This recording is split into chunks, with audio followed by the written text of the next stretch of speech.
नमस्कार। Stock market course for beginners के 10वें लेक्चर में आपका स्वागत है और हम बात कर रहे हैं ट्रेडिंग और इन्वेस्टिंग की। ट्रेडिंग और इन्वेस्टिंग इस टॉपिक पर हम इतना ज़्यादा फोकस इसलिए कर रहे हैं क्योंकि हम चाहते हैं कि आपका ये बेसिक डाउट क्लियर हो जाए, क्योंकि अगर बेस ही स्ट्रॉन्ग नहीं रहेगा तो इमारत चाहे कितनी भी बड़ी बना लो वो कभी भी गिरने का खतरा रहता है। इसलिए हम चाहते हैं कि आपको इन्वेस्टमेंट अच्छे से समझे और वो लॉन्ग टर्म क्यों होनी चाहिए इसकी रीजनिंग भी अच्छे से समझे। देखो, थोड़ी बहुत गैम्बलिंग इंस्टिंक्ट हर किसी के अंदर होती है, इसलिए जो बिगिनर इन्वेस्टर होते हैं उन्हें कितना भी समझाया जाए कि इन्वेस्टमेंट लॉन्ग टर्म के लिए करनी चाहिए तो भी वो ट्रेडिंग का ही रास्ता अपनाते हैं, क्योंकि वो सोचते हैं कि चलो कुछ पैसे डाल के देख लेते हैं, क्या पता पैसे तुरंत डबल हो जाए। तो अगर आपके अंदर भी गैम्बलिंग इंस्टिंक्ट है तो आप स्टॉक मार्केट में उसको अप्लाई मत करिए। आप कसीनो जाइए या किसी और जगह उसे ट्राई करिए, वहाँ पे आपकी जीतने की प्रोबेबिलिटी ज़्यादा होगी। पर स्टॉक मार्केट में गैम्बलिंग बिल्कुल भी मत कीजिए।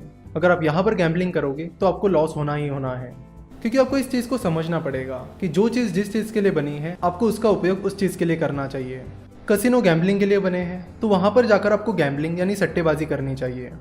देखो, स्टॉक मार्केट इसलिए बना है ताकि कोई भी आसानी से शेयर्स बाय और सेल कर सके, कंपनी स्टॉक मार्केट के जरिए पैसा उठा सके और एक आम आदमी आसानी से उस कंपनी में भागीदारी ले सके।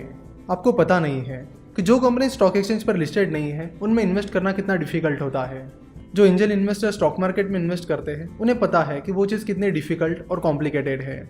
जिन इन्वेस्टर को स्टार्टअप्स में इन्वेस्ट करना है उन्हें पहले कंपनी के फाउंडर्स को कांटेक्ट करना होता है, चेक करना होता है कि क्या उनको फंडिंग की ज़रूरत है या नहीं। अगर है तो फिर बात आगे बढ़ेगी, उस कंपनी का वैल्यूएशन निकाला जाएगा और फिर आगे प्रोसेस चलती रहेगी। तो ये बहुत ही टाइम कंज्यूमिंग और कॉम्प्लेक्स प्रोसेस है। वही जो कंपनी स्टॉक एक्सचेंजेस पर लिस्टेड है उनके लिए इन्वेस्टमेंट करने की प्रोसेस बहुत ही आसान हो गई है। स्टॉक मार्केट में किसी भी कंपनी का मार्केट कैपिटलाइजेशन और उसकी शेयर प्राइस आपके सामने होती है। सो अगर आपको लगता है कि कंपनी के वैल्यूएशन के हिसाब से वो शेयर प्राइस ठीक है तो आप उसमें इन्वेस्ट कर सकते हो, और अगर आपको लगता है कि कंपनी के वैल्यूएशन के हिसाब से शेयर प्राइस सही नहीं है तो आप इंतजार कर सकते हो। तो स्टॉक मार्केट के आने से कंपनीज में इन्वेस्टमेंट करना आसान हो गया है। तो स्टॉक मार्केट इन सारी चीज़ों के लिए बनाया गया है, गैम्बलिंग के लिए नहीं। तो अगर स्टॉक मार्केट कंपनी में इन्वेस्टमेंट के लिए बनाया गया है तो आपको उसका इस्तेमाल भी उसी के लिए करना चाहिए। अगर स्टॉक मार्केट में आकर आप सट्टेबाजी कर रहे हो तो आप सट्टेबाज हो। स्टॉक मार्केट सट्टेबाजी नहीं है। स्टॉक मार्केट तो एक इन्वेस्टमेंट का प्लेटफॉर्म है। हम आशा करते हैं कि आपके सारे इन्वेस्टमेंट और ट्रेडिंग के डाउट्स क्लियर हो गए होंगे। चलो तो अब आगे बढ़ते हैं। लॉन्ग टर्म इन्वेस्टमेंट से आपको एक बहुत बड़ा फायदा मिलता है और उसका नाम है कंपाउंडिंग। कहा जाता है कि अल्बर्ट आइंस्टाइन ने कहा था कि कंपाउंड इंटरेस्ट दुनिया का 8th वंडर है।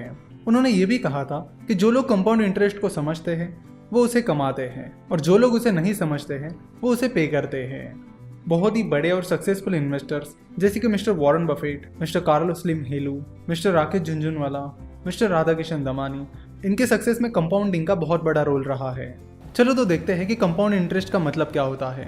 कंपाउंड इंटरेस्ट का मतलब है इंटरेस्ट पर इंटरेस्ट। फॉर एग्जाम्पल, आप 100 रुपये कहीं पर इन्वेस्ट कर रहे हो और उस पर आपको सालाना 10% इंटरेस्ट मिल रहा है या 10% रिटर्न मिल रहा है, तो एक साल बाद वो 100 रुपये 110 रुपये बन जाएंगे।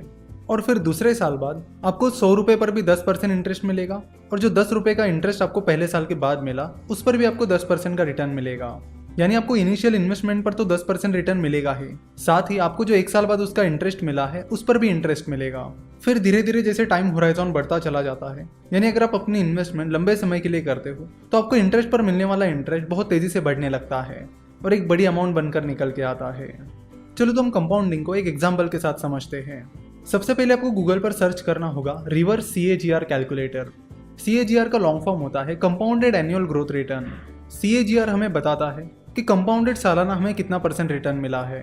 तो कंपाउंडिंग का मेजरमेंट CAGR से किया जाता है। अगर CAGR 12% है तो उसका मतलब है कि हर साल आपको 12% कंपाउंडेड रिटर्न मिला है। तो यहाँ से हम कंपाउंडिंग को एक कैलकुलेटर की मदद से बहुत ही डिटेल में समझेंगे। नेक्स्ट लेक्चर आपके लिए बहुत ही ज़्यादा इंपॉर्टेंट रहने वाला है, तो उसे बिल्कुल ध्यान से सुनिएगा और जो एग्जाम्पल हम आपको समझाने वाले हैं उसे भी आप बड़े ध्यान से सुनिएगा, क्योंकि जिन चीज़ों के बारे में हम अगले लेक्चर में बात करने वाले हैं वो चीज़ें किसी की लाइफ बदलने के लिए काफ़ी है। आशा करता हूँ कि आपको लेक्चर पसंद आया होगा। हमसे जुड़े रहने के लिए आप हमें फेसबुक, ट्विटर और इंस्टाग्राम पर फॉलो कर सकते हो और स्टॉक मार्केट के बारे में और जानकारी के लिए आप हमारी वेबसाइट www.finnovations.com विजिट कर सकते हो। हमसे जुड़े रहने के लिए आपका बहुत बहुत धन्यवाद।